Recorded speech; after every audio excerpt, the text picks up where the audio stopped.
Саламатсыздар ма достар, менің аты жөнім Спанкулов Маулен, мен заңгермін. Қазіргі таңда маған көптеген осы сұрақтар қойылып жатыр. Простой, яғни осы пособие 42.500 теңге кімге төленеді, қалай төленеді, және оны алу үшін не істеуіміз керек деген сұрақтар қойылып жатыр. Ең біріншіден, бұл тақырыпқа келместен бұрын бір-екі моменттерді осы ескергеніміз жөн.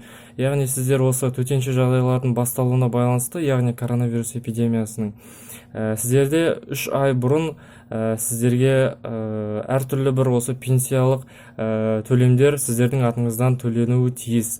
Осындай жағдайда сіздер осы простой немесе пособияларыңызды алуға құқықтарыңыз болады. Ең біріншіден, бұл сіздің жұмыскер ретінде сіздің жұмысыңыз емес, бұл жұмыс беруші осы сіздердің простойларыңызбен айналысуы тиіс. Яғни сіздің жұмыс берушіңіз белгілі бір документтерді жинап, осы халықты қамтамасыз ету орталығына барып документтерді өткізу керек. Осы документтерге келетін болсақ, ең біріншіден бұл сіз туралы приказ, яғни осы сізге қазір жұмыс берушіңіз төлем жасай алмаймыз деген осындай справка, яғни приказ, бұйрық ретінде осы документ сізге тиімді және осы документ сізге керек.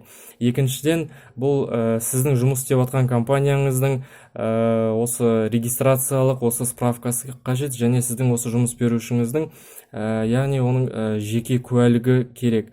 Осы документтің барлығын осы сіздің жұмыс берушіңіз жинап, яғни сіздің директорыңыз, гендиректорыңыз осы документтердің барлығын алып, халықты қамтамасыз ету орталығына барып тапсыруы керек. Осы документтің барлығын өткізгеннен кейін, осы сіздерге мемлекеттен сіздің компанияңызға белгілі бір төлемдер төлейді. Яғни сіздің компанияңызда қанша адам бар, сонша адамдарға байланысты 42.500 теңгені төлеп, әрқайсыңыздың шоттарыңызға содан кейін осы 42.500 теңге аударылады.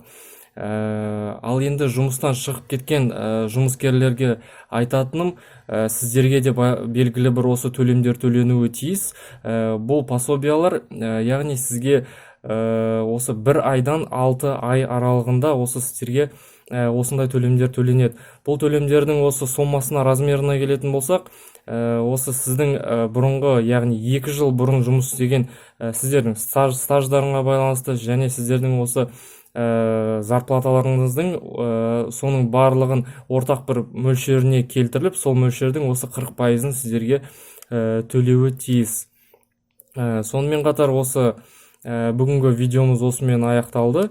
Осы видеоның астында мен ссылканы қалдырам. Осы ссылкаға бассаңыздар, менің WhatsApp чатыма түсесіздер. Осы WhatsApp менің чатыма түсіп, өзіңіздің белгілі бір сұрақтарыңыз болса, немесе осыны алған, немесе қалай алам деген басқа да бір сұрақтарыңыз туындап жатса, сол сұрақтарыңыздың барлығын менің WhatsApp чатыма жазып, сұрақтарыңызды қойсаңыздар болады.